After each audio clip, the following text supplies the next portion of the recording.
Eto na naman, kaka-start lang ng game guys. Sabi ng kampe, dark system kami, boss Wakno. Puta edi wow! Mga guys, kasi yung Hellcard nakatambay lang. Nasa gold lane, walang kalane yung Harit. Sa XP naman, ayun, Yatap. Patay din yung core. Wala na. Magdo-donate na naman po ang Wakno's Charity ng isang star, no? Sa mga kalaban. Tignan nyo yung skill ng Lunox. Ang layo, oh. Ang first skill. Eto na naman ako. Gagawin ko na naman ang lahat sa early.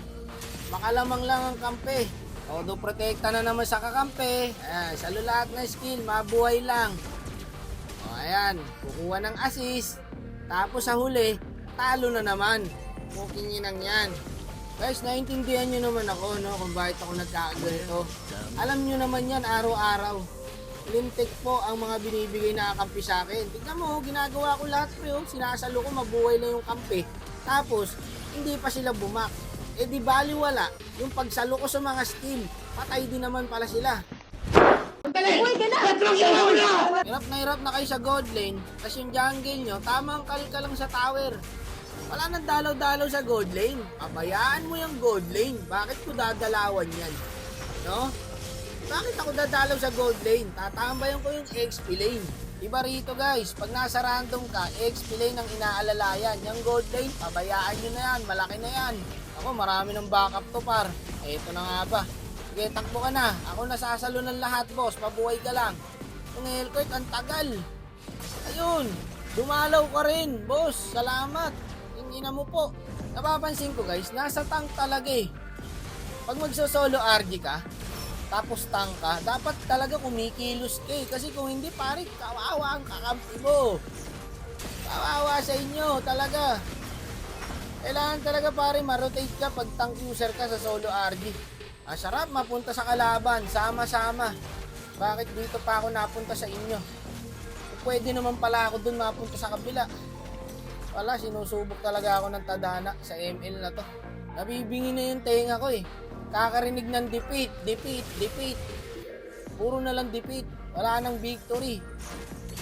Maayos naman ako maglaro. Di ba? Wala namang problema sa akin guys eh. Rotate naman ako. Napataba ko naman yung marksman ko, yung Layla, 5-3. Ay, sakit na nga oh. Diba? Ang sakit na oh. Kahit naka-badiance yung kalaban, nino-normal. Ganun nakasakit yung Layla namin guys. Huwag nyo pabasag yung bakod. Huwag nyo palapitin yung Lord. Nako, nakalapit. Eto na, sinasabi ko. Sumasakit na yung Layla, kaya mahalaga dalawan yung gold lane. Hellcard dito, pumasok sa 4, tanggal ang pakpak. Isipin nyo yung guys, pumasok ka sa 4, wala ka palang damage. Saan ka makakita ng ganong player? Wala, nandito lang. Sa solo RG lahat yan. Hindi to para sa mundo ng mga tao. Para to sa mundo ng mga halimaw. Kaya nga sinasabi ko sa inyo guys, kung normal na tao ka lang, huwag kang magso-solo RG. Tingnan mo yung Layla, diba? Tinangki yung 3. Hindi talaga para sa mundo ng mga tao to guys. Kakaiba talaga ang mga player dito. Teka boss, wala tayong ulti. Ayan, okay na. Kasi wala naman tayong flicker, hindi natin maabot. Palang ya. Wala akong flicker eh. Hindi ko maabot, paano gagawin ko? Mas nagkumanda ko dito, sabi ko mamaya na. Wala, ayaw talaga magpaawat ng mga random.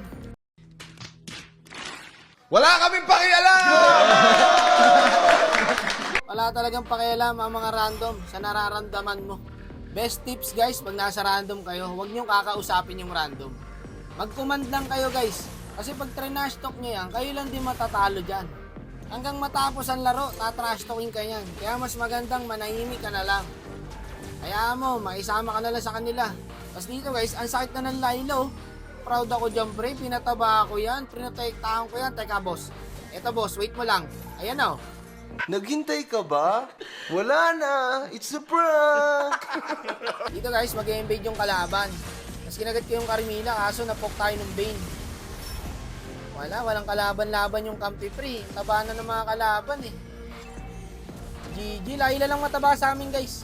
Kaya pag nayatap yung Layla, wala na rin talagang mangyayari. Maniac ko sa Granger. Habol pa yan guys. Savage yata to eh. Sayang daw. Diba? Nanginayang yung Layla. Sayang effort namin yung Layla guys. Shoutout sa Layla na to ha. Mahusay. Asarap ipagtank. Pipit! Ginawa, magandang balita. May nangyayari na. Nakalimutan Nakalimutan ko na yung tunog ng victory, guys. Sayang yun, guys. Ang taba na nung Layla namin, oh. Full pack item na, isa na lang. Wala, ganun talaga. May nananalo talaga dito at may natatalo. Wala namang problema sa kampi, guys. Kaya okay lang yan. Okay lang, wala lang naman sa akin yun. Tayo naman sa akin.